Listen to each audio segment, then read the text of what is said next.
한 주를 시작하는 월요일 그리고 중요한 한 주가 됩니다. 오늘도 전문가 네 분과 함께합니다. 어서 오십시오. 네, 안녕하세요. 네, 본격적으로 시작을 해볼까요? 오늘 뉴스특집이 준비한 첫 번째 주제는 바로 이겁니다. 30년 전 골드스타만 참 이름 오랜만에 불러봅니다. 주인 없는 내곡동 얘기입니다. 이번 주말 사이에 삼성동에서 내곡동으로 새집 이사를 마친 박근혜 전 대통령. 이 주인 없이 각종 가구들과 세간들만 옮겨졌습니다. 이 내곡동의 오늘 모습부터 먼저 살펴봐야 할 것 같은데 저희 채널의 취재진이 오늘 이 이사를 막 마친 박근혜 전 대통령의 자택 내곡동으로 향했습니다. 아직까지는 좀 마무리 공사가 준비 중인 것 같고 뭐 배선 시설도 그렇고 이제 가구들은 좀 내부로 들어갔는데 아직까지는 경찰 경비가 좀 삼엄하고 좀 정리 정도는 덜 된 모습이 오늘 카메라에도 잡혔군요.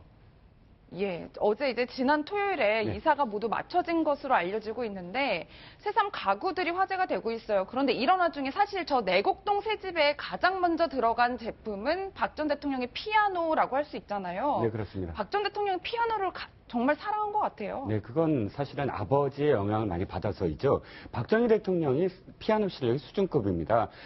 이 박정희 대통령 당시의 어떤 사진을 보면 박정희 대통령이 직접 피아노를 치고 영예 박근혜 씨가 아주 뭐 중학생 시절의 어떤 모습 그리고 같이 박지만 씨가 아주 초등학생의 모습 그래서 같이 이렇게 노래를 부르는 그런 장면이 있을 정도로 박정희 대통령 자체가 사실 굉장히 수준급의 어떤 피아노 실력을 갖고 있고요. 유경수 여사가 돌아가시기 전까지는 피아노를 치다가 유경수 여사가 돌아가신 이후에는 단소를 혼자 독방에서 불렀다고 합니다. 어쨌든 그 영향을 받아서 박근혜 전 대통령도 피아노 실력이 이렇게 지금 보시고 있는 유튜브에서 동영상 화면을 많이 보실 수가 있어요. 뭐 찬송가부터 또 지난 2012년도 대선 때는 후보 시절 뭐 증권거래소의 직장 어린이집에 가서 어린 원생들 앞에 동요를 치는 어떤 모습도 있고 어쨌든 어린 시절에 그런 행복했던 모습을 상상하면서 피아노로 굉장히 애착을 많이 갖고 있다 이런 어떤 이야기.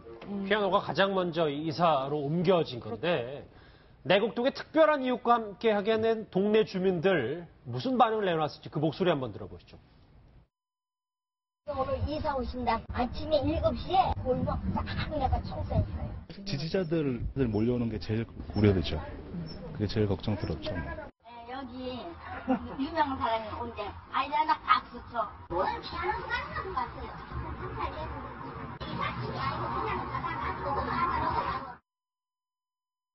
이웃집 주민들도 피아노 들어가는 건 봤다 뭐 이런 얘기를 하는군요.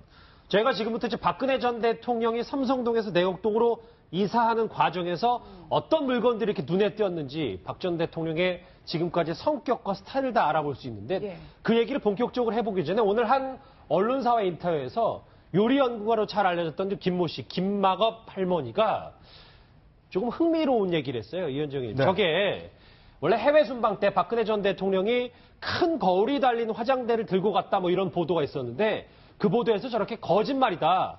다만 이 110V 전구, 그러니까 100V 전구, 그러니까 백열등 전구를 항상 들고 다녔다 뭐 이런 얘기를 했어요. 그렇죠. 이게 이제 옛날 삼성동에서부터 쓰던 이제 그 스탠드형 이제 그런데 여기 전구가 이제 110V 전구가 들어가는 모입니다. 이게 백열등이거든요. 그렇죠. 요즘은 다 이 LED로 바뀌어서 사실 이게 지금 에너지 효율이 안 좋아서 이미 생산이 중단이 됐습니다.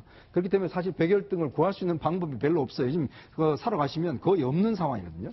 그래서 이제 하도 구할 수가 없으니까 이걸 아예 그냥 세트로 구해서 이제 가지고 있었다는 것이죠. 근데 이걸 꼭 해외 순방 때마다 이제 가지고 나갔다는 것이고 또 이제 나를 보면 그 집 안에 보면 그 청와대 관제의 모든 등을 다 LED로 바꿨대요. 근데 유일하게 안 바꾼 게 바로 박 전 대통령이 그 자는 내실만 안 바꿨답니다. 왜냐하면 전혀 내실을 비켜주지 않아서. 그러니까 경호원들이 그걸 못 바꿨다는 거예요. 그러니까 한 번은 이 내실에 형광등이 이제 꺼져서 도저히 이 할머니가 갈 수가 없으니까 경호원한테 부탁을 했다는 거예요. 그래서 그때 경호원이 처음으로 들어가서 거기에 이제 형광등을 바꿔. 이 형광등도 이제 지금 우리 이거 쓰는 형광등 있지 않습니까? 예. 이 LED를 쓰는데 이것만 바꿨고. 그리고 이제 항상 출장 갈 때 꼭 하는 말이 있답니다. 딴 이야기보다는 전기 꼭 끄세요. 이 이야기를 꼭 했다는데 너무나 관제의 전기를 끄기 때문에 어떤 때는 이 할머니가 걸어가면서 이 벽에 부딪힌 적도 있대요. 다 너무나 어두워서.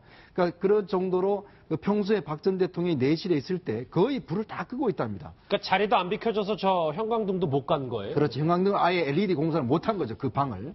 근데 이제 특히 이제 재밌었던 게 뭐냐면 박 전 대통령이 뭐 재미라기보다는 박 전 대통령이 이제 탄핵되고 난 다음에 예. 그날 저녁에 이제 경호원들이 내실에 불이 다 꺼져 있었다는 거예요. 그래서 이렇게 조금 이상하다 해서 이 할머니한테 빨리 가서 확인 좀 해봐라.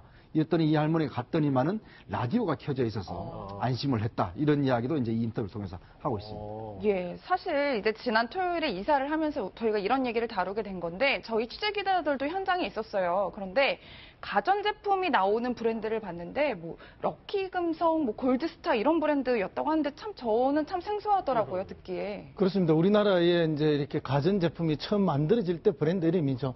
지금은 이제 LG 상표를 가지고 있는데 이 그룹이 처음 만들어질 때 이제 나왔던 그 브랜드 이름이 럭키 금성이고 그다음에 이제 골드스타로 잠시 바뀌었습니다. 저희 화면도 당시 이제 광고 화면도 준비를 해봤어요. 예, 말씀하십시오, 교수님. 예, 이때 이제 맨 처음 만들어졌던 것이 이제 우리나라의 라디오 제법 크게 돼 있는 그런 상자 같은 라디오라든지 뭐 선풍기, TV 이런 게 이제 TV도 그때는 덩치가 매우 컸습니다. 진공관 TV였고요. 이런 것들이 처음 이제 들어왔는데 이제 그렇게 해서 이게 상표가 이제 조금 이렇게 현대화되고 자꾸 바뀌면서 LG로 갔는데 이게 LG로 가게 된 거는 이제 그룹이 분리되면서 그랬습니다. GS 그룹하고 원래 이 LG 그룹이 구시와 허시 이 두 집안 간에 이렇게 공동으로 투자한 그런 그룹이 있어요. 사실은 또 구시와 허시 간의 사돈간이었고 예. 원래 그래서 이제 나누어지면서 LG라는 브랜드로 새로 바뀌게 됐는데요. 사실은 이제 이리 오래된 그 제품들을 그대로 보관하고 있는 것은 이 유품, 부모님의 유품이기도 하고 자기가 유년 시절에 쓰던 제품일 일부는 있다고 그렇게 느껴집니다. 저게 박정희 전 대통령 유품일 가능성도 있는 네, 일부에서는 그렇고 또 일부는 자기가 쓰던 그 유년 시절에 그 손때가 묻고 정이 묻은 거기 때문에 버리지 않고 계속 보관하고 있었던 것이 아닌가. 실제로 뭐 TV나 라디오 같은 거 지금 그게 쓸 수는 없는 거거든요. 그렇죠. 예. 오래돼서. 그러니까 이제 그런 어떤 그 유년 시절에 뭐 추억 또는 부모님에 대한 추억 이런 걸로 간직되었던 것이 아닌가 이렇게 느껴지고요. 예. 그 정부 역시도 마찬가지지 않나. 이 스탠드 자체가 어떤 그런 사연이 있을 거라고 봅니다. 사실은 지금 우리가 전부 220볼트를 쓰지 110볼트를 쓰지 않거든요. 그러면 이게 전구가 있다고 해서 110볼트가 쓰여지는 게 아닙니다. 그러면 이거 110볼트짜리 이걸 쓰려면은 이 스탠드를 쓰려면 반드시 변압기가 있어야 됩니다. 그렇죠. 220볼트를 110볼트로 낮추어주는 변압기를 옆에 조그만 변압기를 갖고 써야 될 만큼 그런 문제. 물론 외국에는 아직 110볼트를 쓰는 데가 있어서 가서 바로 쓸 수도 있지만 대개 이제 그런 것들인데 왜 이렇게 오랫동안 가지고 있을까? 부모님의 유품이 일부 있을 것이고 본인이 오랫동안 손때가 묻은 그런 물건들이기 때문에 아마 박근혜 대통령 개인이 정서적으로 놓기 어렸던 게 아닌가. 특히 혼자 살아가는 삶 속에서 이런 여러 가지 물건들이 본인에게는 거의 가족과 같은 그런 물건이 아닐까 그런 마음이 들면서 한편으로 또 애잔한 생각도 좀 듭니다. 그러니까 물론 우리도 뭐 이사를 하면 예전 물건들 뭐 갑자기 이게 이게였었네 보지만 연식이 대단히 오래된 게 삼성동에서 많이 나왔다는 것 같아가지고 박 변호사님. 네. 근데 변기 얘기는 또 왜 나온 겁니까? 좀 눈에 띄었던 게 변기가 이삿짐에 들어가는 모습이 포착이 됐습니다. 물론 변기를 이렇게 새롭게 뭐 구입을 한다든지 집에 있던 거라면 그거 쓰는 거이기 때문에 떼갈 수도 있는 부분인데 저 변기가 좀 의미가 있어 보입니다. 이제껏 송영길 의원, 전 인천시장이죠. 송영길 인천시장이 했던 말이 뭐냐면 인천시에 박 전 대통령이 왔을 때 변기를 교체한 적이 있다고 증언을 했었고요. 또 한 가지는 2013년 영국에 국빈 방문 갔을 때도 그때 사업 꼭지라든지 매트릭스 바꿔달라고 했던 게 있기 때문에 좀 변기라든지 좀 결벽증 같은 게 있지 않을까라고 했는데 아니나 다를게 이번에도 변기가 새롭게 이삿짐에 포함된 게 또다시 또 그런 논란의 요지가 되고 있는 상황입니다. 예, 어쨌든 이현정 의원님 네. 이번 이사를 통해서 박 전 대통령의 세간살이가 이제 어느 정도 공개가 된 건데 이걸 보니까 박 전 대통령의 성격도 좀 엿볼 수 있을 것 같아요. 그러니까 이제 한 번 쓴 거는 바꾸지 않는 성격. 그리고 이제 예전부터 쓰던 것만 익숙한 성격. 그러니까 특히 이제 그 생활용품 같은 경우도 이게 생활용품은 이제 수시로 바뀌지 않습니까? 그렇죠. 신제품이 나오니까. 근데 박 전 대통령이 보면 옛날 거 단종된 걸 그렇게 찾았다고 그래요. 뭐 윤이나 그 지금 샴푸라든지 이게 지금 좀 들어보신 분들 생소하겠지만 예전에 제 어렸을 때 윤이나 샴푸하고 저는 저 처음 들어봤어요. 린스하고 나왔습니다. 근데 이게 지금 단종이 됐거든요. 근데 그 제품을 이제 가져오니까 사실 이거를 보니까 물론 3인방뿐만 아니라 이제 박채윤 씨가 이런 생활용품들을 많이 조달했던 것 같아요. 그러니까 그런 걸로 보면 그만큼 박지원 씨한테 좀 정을 들었던 게 그만큼 자기가 필요한 것들을 많이 갖다 주니까 박지원 씨 정을 들었던 것 같고 또 특히 이런 용품뿐만 아니라 박 전 대통령 인사에서도 쓰던 사람만 씁니다. 즉 과거에 예를 들어서 아버지 시대 때 그때 일했던 사람들 또 그때 일했던 사람들의 자녀들 이런 사람들을 주로 장관으로 많이 발탁했지 않습니까? 그러니까 그런 게 보면 결국 생활 습관뿐만 아니라 인사관 그다음에 생각 이런 것까지도 옛날에 머물러 있었던 그리고 어떤 면에서 보면 자기가 좋았던 때 자신이 어떤 행복했던 때 그때 어떤 머물렀던 정체 현상 그런 것들이 좀 심리적으로 나타난 것이 아닌가를 예측해 볼 수가 있습니다. 그러니까 2017년 뭐 구속 수감되기 전까지 저 화면에 윤이나 선프라고는 전 처음 들어봤는데 물론 저희 때는 다 있었습니다. 윤이 납니다. 그 샴푸 어느 연령대인지를 짐작을 하겠습니다. 그 샴푸까지 박 전 대통령이 사용을 했다. 그러니까 지금 이종훈 실장님 얘기를 쭉 들어보니까 뭐 골드스타건 뭐 110볼트 전구건 물건이든 사람이든 본인이 한번 애착을 가진 거에 대해서는 쉽게 버리지 못하고 그걸 이제 쭉 끌고 가는 이런 성정과 성격이 보이는 거네요. 저는 조금 다르게 좀 여겨지는 게 오늘 이 기사를 접하면서 갑자기 자서전이 하나 떠올랐습니다. 박근혜 대통령의 자서전에 의하면 유경수 여사가 돌아가셨을 때 그때를 회상을 하면서 그때가 20대 초반이었거든요. 예. 당시 서강대 다니다가 이제 프랑스로 유학을 갔습니다. 그런데 유경수 여사가 총탄에 맞고 그다음에 급히 유학생활에서 돌아오면서 퍼스트 도터 역할을 하게 됩니다. 퍼스트 레이디의 어머니를 대신해서 그 이후의 삶에 대해서 박근혜 전 대통령이 회고록에 뭐라고 하냐면 나는 그 순간 시계가 정지되었다. 이렇게 표현하거든요. 예. 즉 어떤 말씀을 드리고 싶냐면 이 삶, 자기가 이제 꽃다운 나이로서 자신의 삶을 살고 싶었는데 예. 그 삶이 전혀 그때부터는 멈춰졌다는 거죠. 그러니까 그 청와대에서 생활하면서 모든 행사에 나갔어야 됐고 어머니를 대신하는 모든 삶을 살았어야 됐고 그의 아버지까지 그렇게 되면서 다시 또 아버지의 어떤 그런 한을 대신 풀어주려고 노력을 했고 그러니까 그 이후부터의 어떤 자신의 삶을 살아본 적이 없다라는 회고거든요. 즉 저는 시계가 멈춰져 있다는 게 바로 기억에 나서요. 그 당시의 시계가 딱 멈춰지고 자신의 삶은 없고 그 시간 동안 전혀 자신의 사생활에서는 시계가 멈춰져 있는 그런 상황. 그게 극단적으로 그 당시의 물건들이 그대로 있고 그 당시의 분위기가 그대로 있고 그런 어떤 심리 상태가 아니었나 하는 좀 애잔한 느낌이 또 드네요. 네 분 다 여러 가지 특히 여러 가지 동정신물 또 얘기도 잠깐 하셨는데 박근혜 전 대통령은 30년 이상 된 물건을 바꾸지 않고 그대로 간직해왔다. 저희가 쭉 알아봤는데 그 이유가 뭔지 동생인 박근영 씨 이렇게 얘기했습니다. 내 집 마련의 첫 번째 장소기 내 집 마련 첫 번째. 그리고 그렇게 기다리던 또 아들이 태어나고. 아, 기다리는 아들. 네, 그래서 어머니께서는 참 거기서 그 여자의 행복이라는 거 있잖아요. 아내의 행복. 아내로서의 행복 이런 시절을 꿈꾸셨을 거예요. 고치시면서 저것이 이제 해방 전에 만들어진 그 일본식 가옥이었기 그렇죠. 때문에 좀 넓힐 건 넓히면서 그렇게 만드셨는데. 예, 또 한 가지 의아한 점은 박 전 대통령이 쓰던 소파는 그 네. 삼성동 집을 매입한 홍성열 회장이 이제 갖기로 했다고 하는데 네. 전 이 부분이 궁금해요. 박 전 대통령 지금 구치소에 있잖아요. 그럼 유영하 변호사한테 내 물건 뭐는 좀 옮겨주세요. 뭐는 버리셔도 됩니다. 이런 취지 얘기가 오가는 건가요? 아마 오갔을 것 같아요. 홍성열 회장이 부탁한 부분입니다. 소파는 내가 좀 소장하고 싶다고 얘기를 했는데 그 허락을 지금 유영하 변호사라든지 오모 관리인, 집사가 할 수 있는 상황 아니거든요. 그렇죠. 그래서 변호사라든지 접견인을 통해서 아마 전달이 됐을 걸로 보이고 그 소파가 크기라든지 봤을 때는 내곡동으로 가져가기에는 부적합한 상황일 수도 있고 어쩌면 다른 또 어떤 이유에 의해서인지 홍성열 회장한테 전달하라라고 아마 박 전 대통령이 지시했을 가능성이 아주 높습니다. 왜냐하면 지금 봤다시피 골드스타라든지 예전 물건을 좀 가지고 있는 스타일이기 때문에 필요하다면 가져갈 수도 있는데 그 전달을 했다라는 거는 박 전 대통령의 뜻이 전달된 게 아닌가 생각이 듭니다. 아, 그럼 저거 의지가 반영돼서 홍성열 회장의 주문도 그렇게 한 거고. 그렇죠. 예. 그렇지 않고는 누가 독단적으로 가져가세요 할 수 있는 상황은 아니지 않았을까 생각이 듭니다. 근데 지금 갖고 가는 거, 놔두고 가는 것도 있지만 버리는 것도 있어가지고요. 저 허 교수님 보니까 삼성동 집 정리하면 워낙 30년 가까이 여기서 머물던 곳이기 때문에 자료 7개 분량의 서류도 있고 여러 가지 옛 가전제품들도 있다고 하는데 이거 그냥 그렇게 전직 대통령의 물건들인데 그냥 버려도 되는 거예요? 아마도 이제 이렇게 검찰이나 특검에서 심리적 그 성역이 있었던 것 같아요. 그래서 여러 차례 요구도 있었지만 결국 여기 압수수색을 못하지 않았습니까? 그래서 삼성동 자택에 과연 뭐가 있을까 많은 사람들이 궁금했는데 그 최순실 씨가 조카인 장시호 씨에게 이야기했던 게 흘러나오지 않았습니까? 그때 이야기하면 2층 방에 뭐 현금이 있으니까 그 현금을 가져가서 유라하고 애들을 잘 키워라 그렇게 쓰라 이런 이야기를 했던 적이 있지 않습니까? 예. 이제 물론 그 압수수색을 안 했기 때문에 누구도 증명되지는 않은 거였지만 그렇듯이 그 최순실 씨가 가졌던 금고 중에 행방이 불명된 금고가 있지 않았습니까? 그 금고가 과연 어디로 그때 숨겼을까 했을 때 많은 네티즌들의 주장이 혹시 저 집에 숨긴 것은 아닌가 하는 그런 주장들도 나왔었거든요.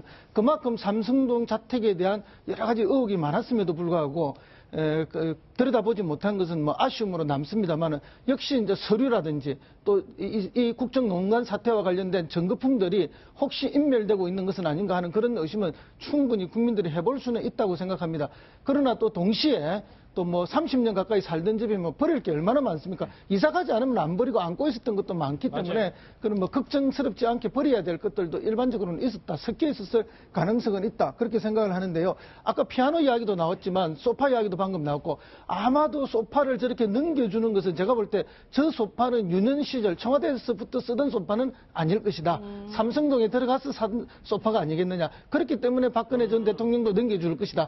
그러나 피아노는 유년 시절 청와대에서부터 아마 치던 피아노가 아니겠느냐. 그래서 계속 가지고 가려 하지 않느냐. 이렇게 추측을 해봅니다. 아, 그러니까 아버지 어머니 손때가 묻은 것과 그렇지 않은 것을 갖고 가고 이제 남겨두는 거를 구분한다 이런 예, 저는 그렇게 추측하고 있습니다. 아하, 그렇군요. 아, 박준 변호사님. 네. 저 근데 뭐 증거인멸 우려 이런 거로 생각할 게 아니고 그냥 버릴 건 버려도 되는 거죠? 그렇죠. 만약에 이제 증거인멸 우려가 있었으면 저 상황이 포착이 된다면 지금 금방 말씀도 좀 했지만 검찰에서 뭐 삼성동 같은 경우는 압수수색이 가능하거든요. 하려면. 근데 아마 그런 부분들이 압수수색도 검토는 했을 수도 있지만 안 했는 걸로 봤을 때는 그거를 뭐 증거인멸하기는 좀 어렵고요. 또 그리고 이제 청와대에서 많은 자료들을 뭐 비밀로 이제 대통령 기록물로 다 지정을 해놨기 때문에 그 외의 자료들은 사실은 의미가 없지 않을까 뭐 그런 생각이 좀 듭니다. 방금 전에 요리연구가 김만업 씨 얘기를 잠깐 짚어봤는데 저희가 그 분과 비슷한 새로운 인물 얘기를 해보고자 합니다. 그 전에 전직 청와대 조리장의 목소리부터 먼저 듣고 오시죠. 그 얘기는 이번 정부 초기 때 뭐 누구한테 그런 얘기를 들었어요. 안에서 혼자 식사를 하시는 거를 좋아하신다고. MBC 정부 때는 무슨 뭐 모임이나 무슨 행사 이런 거는 거의 식사 위주로 했는데 이번 정부는 거의 뭐 TV에서도 보듯이 뭐 차나 뭐 다과 이런 식으로 하고 그리고 식사는 항상 관저에서 하시고. 네. 사실 이번 이사는 윤전추 행정관이랑 이영선 경호관이 주도를 했다고 하는데 내곡동의 오집사로 불리는 60대 남성이 나타나서 취재진들의 굉장한 관심을 받았다고 하더라고요. 제가 알기로는 아마 이분이 예전부터 삼성동에 있었던 분으로 알고 있습니다. 항상 삼성동에 가면 좀 아저씨 비슷한 분이 이제 그 정문에서 이제 서류 같은 거 가지고 오면 이분이 직접 전달해 준다든지 아마 그 집을 돌봤던 그분인데 아마 제가 알기로는 이제 그분이 이분인 것 같습니다. 그러니까 예전부터 이제 쭉 박 전 대통령의 그 사저에서 관리를 하고 거기에 또 뭐 이런저런 일들을 좀 도와주신 분 같아요. 예. 아마 청와대는 들어가시지 않고 이제 내곡동 관리했던 분 같은데 아마 이제 이번 이사 때도 이제 나오신 걸 보면 이분이 이제 그동안 쭉 박 전 대통령의 주변을 좀 이제 챙겼던 분이 아닌가 이렇게 좀 생각이 들고 조금 전에 이제 한상원 조리장이 이제 이야기 나온 이제 박 대통령의 식성 관련해서도 오늘 그 김만업 씨가 이제 인터뷰를 통해서 보면 박 전 대통령이 이제 어떤 갑자기 뭐 일을 다툰다든지 중요한 뭐 긴장을 한다 이럴 때는 전혀 밥을 먹지를 못한대요. 그렇게 또 체하고 먹고 하면 그래서 이제 식사도 정말 매일 식사를 혼자서 했다고 합니다. 그러니까 그 식사를 갖다 주면 이제 내실에서 혼자 식사를 하고 예. 그래서 또 이제 사람들을 한 번도 이 관저나 이쪽을 초청한 적이 없대요. 예. 그래서 그 슬리퍼가 원래 6개가 있었는데 다 치워버렸답니다. 왜냐하면 오는 사람이 없어서 아예 그냥 그쪽에서는 윤전추 그리고 본인 이 사람 이외에는 일체 이제 그 관저를 출입한 사람이 없다라고 이제 증언을 하고 있습니다. 근데 저 박준 변호사님, 네. 저 오모 집사 원래 저 주사 아줌마 백선생까지 그렇죠. 검찰도 소환했었는데, 근데 이분은 왜 검찰이 조사를 하나도 안 한 거예요? 그렇죠. 조사를 했다라는 보도가 사실 없습니다. 그럼 조사라는 게 사실은 뭐 통화로 조사도 가능하거든요. 이 사람이 무슨 범죄를 저지른 게 아니기 때문에 어쩌면 조사를 한다면 참고인으로서 불러 조사를 할 수 있는 부분인데 예. 참고인이라는 걸 말 그대로 본인이 임의로 조사를 받는 겁니다. 본인이 뭐 죄가 있어가지고 피의자가 된다 그러면 출석할 의무가 생기는 건데 출석할 의무가 없다고 봤을 때는 막 검찰에서는 불러가지고 어떤 얻어낼 수 있는 어떤 내용들이 별로 없다고 판단할 수도 있고요. 아니면 전화만을 통해서 아마 절대 협조하지 않겠다 이럴 가능성도 있지 않을까. 왜냐하면 이 오집사, 오주임 상당히 중요한 사람이에요. 최순실하고 박근혜 대통령의 두 사람의 어떤 경제적 공동체라든지 이런 것들을 봐왔고 입증해 줄 수 있는 아주 중요한 사람이거든요. 그렇죠. 그러니까 검찰 입장에서 조사를 꼭 하고 싶은 사람인데 하고 싶다 해가지고 뭐 고문하거나 이럴 수는 없는 거니까 협조를 안 한다 하면 어쩔 수 없었지 않을까 생각이 듭니다. 네, 이종건 실장님 지금 네. 자막에서 보시는 것처럼 10년 넘게 지금거리에서 보좌를 했다고 하면 앞으로 이제 내곡동으로 옮겨서도 계속 박 전 대통령 옆에서 보필한다. 저희가 이렇게 보면 될까요? 그럴 것 같아요. 왜냐하면 이분과 관련해서 사실상 검색도 해보고 또 이제 취재 기자들의 어떤 그 노트들도 전부 다 이렇게 한번 뒤져봤는데 예. 노집사라고도 알려졌어요. 보니까 기사도 노집사라는 어떤 이름으로 아마도 이 잘못 알려진 걸로 보여집니다만 그 기자들이 이제 집에 찾아갔을 때 비대위원장 시절이나 당대표 시절에 찾아갔을 때 이 50대 당시는 50대였죠. 10년 전이니까 50대였던 남자가 나와서 집에 없어요, 있어요. 그런 어떤 대답 정도를 해서 기자가 이제 이름을 물어봤는데 자기가 노집사라고 아마 잘못 들은 것 같습니다. 그런 이름으로의 어떤 남자가 지금 겹치는데 그 이후에 이 사람이 청와대에 따라 들어갔다거나 혹은 그런 흔적은 없어요. 전혀. 집을 지키는 역할, 그 이상의 어떠한 무엇인가를 했다는 그런 어떤 증언이라든지 혹은 증거가 나오지 않고 있습니다. 그렇기 때문에 좀 단순하게 집을 지키는 역할 이상은 아니지 않았을까 하는 추측은 해봅니다만 그렇다면 내곡동 집도 역시 이 사람의 관리하에 있지 않을까 싶습니다. 주인 없는 내곡동 예전 물건만 보이는 박근혜 전 대통령 관련 소식을 첫 번째 주제로 얘기해봤습니다. 이제는 말이죠. 공식 선거운동까지 10시간밖에 채 남지 않은 대선 얘기로 가보겠습니다. 두 번째 주제 바로 확인합니다.